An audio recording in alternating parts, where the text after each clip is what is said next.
సీఎంగా రేవంత్ రెడ్డి గారు బాధ్యతలు చేపట్టిన వెంటనే వేం నరేందర్ రెడ్డి గారిని తన సలహాదారుడిగా నియమించుకున్నారు. ప్రభుత్వానికి సంబంధించిన కీలక అంశాలను వేం నరేందర్ రెడ్డి గారు పర్యవేక్షిస్తున్నారు.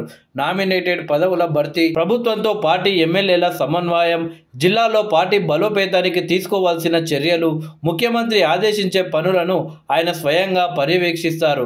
ముఖ్యమంత్రి అధ్యక్షతన జరిగే కీలక సమావేశాల్లోనూ నరేందర్ రెడ్డి పాల్గొంటారు. ముఖ్యమంత్రి జిల్లాల పర్యటనతో పాటు ఇతర రాష్ట్రాలకు వెళ్ళినప్పుడు అక్కడి నాయకులతో చర్చించి అవసరమైన ఏర్పాట్లు కూడా చేస్తారు.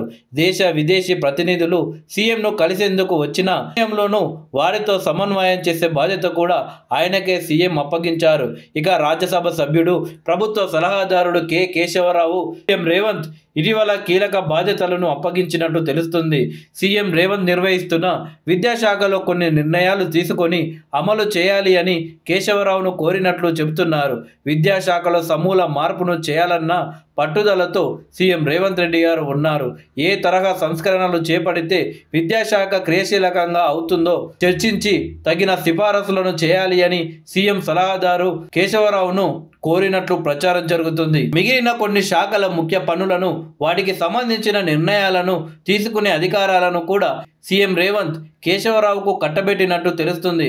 ప్రభుత్వం కొత్తగా ఏర్పాటు చేసిన విద్యా కమిషన్ నిర్వహణ బాధ్యతలను పూర్తిగా ఆయన్నే పర్యవేక్షించాలని కోరారు.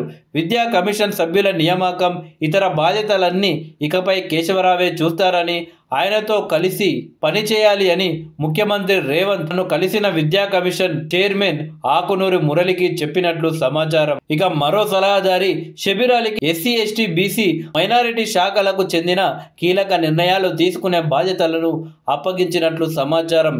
ఈ 3 శాఖలతో పాటు వీరికి అనుబంధంగా ఉన్న ఫెడరేషన్లు, సొసైటీలు, ఇతర సంస్థల నిర్వహణపై ఎప్పటికప్పుడు సమీక్షించి ప్రభుత్వానికి నివేదికలు ఇవ్వాలి అని, వాటిని పరిగణలోకి తీసుకొని నిర్ణయాలు తీసుకుంటామని సీఎం రేవంత్ రెడ్డి చెప్పినట్లు సమాచారం. వ్యవసాయ శాఖ సలహాదారుగా నియమితులైన మాజీ మంత్రి పోచారం శ్రీనివాసరెడ్డికి ఆ శాఖలో జరుగుతున్న కార్యక్రమాలను పర్యవేక్షించే బాధ్యతలను ప్రభుత్వం అప్పగించింది.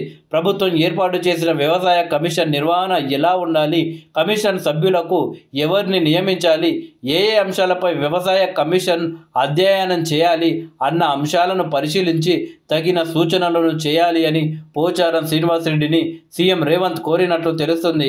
5 ఏళ్ల పాటు వ్యవసాయ శాఖ మంత్రిగా పనిచేసిన అనుభవం ఉన్నందునే తెలంగాణలో రైతన్నలు బాగుపడే విధంగా ఇక ఎటువంటి కార్యక్రమాలు చేపడితే బాగుంటుందో అధ్యయనం చేసి నివేదిక ఇవ్వాలి అని సీఎం చెప్పినట్లు సమాచారం.